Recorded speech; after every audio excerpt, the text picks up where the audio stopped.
Hey gang, Nick Hanauer here, and today I wanted to share the results of an incredibly consequential academic study on the $15 minimum wage. And here's the headline: raising the minimum wage doesn't kill jobs, it creates them.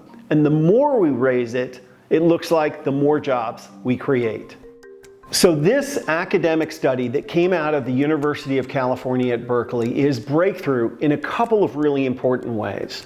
First and foremost, this is the first time an academic study has ever devoted itself to a large increase in the minimum wage. All the minimum wage increases that have come before that have been studied have been effectively incremental, $1 here, $2 there. In this case, we're actually studying the $15 minimum wage, and in many cases a 100% increase to the minimum wage. So that's the first way in which it's really unique. And the second way in which it's unique is in the 47 counties that were analyzed, the economists effectively normalized for the circumstances in those counties. So for example, in some counties, the prevailing wage was actually much higher than the minimum wage, so the increase to 15 was very, very nominal.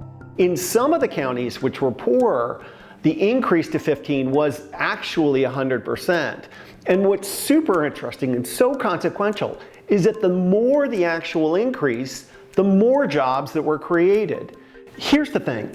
For 50 years, academic economists and policymakers have been telling Americans that we live in a world of trade-offs, that if you raised wages, there was effectively a mechanical relationship between that and jobs. And if you raise wages, there'll be just fewer jobs. So, mark my words, this study will be very controversial. And here's why.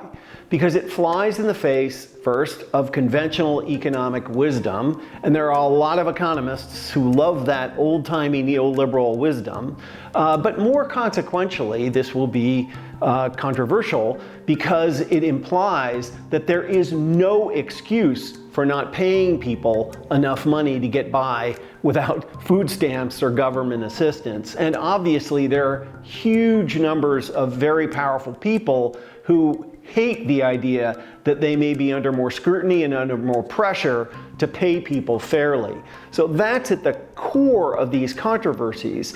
The beauty of this idea that if you raise the minimum wage, it killed jobs, was that it effectively shielded powerful people, the CEOs of big companies, from the responsibility of paying people adequately, because why should they? It will merely harm the very people it's intended to help. Again, the finding is that the more their actual wages increased, the more jobs were created in those places. It's the exact opposite of the sort of prediction of neoclassical economics or neoliberalism or trickle-down economics.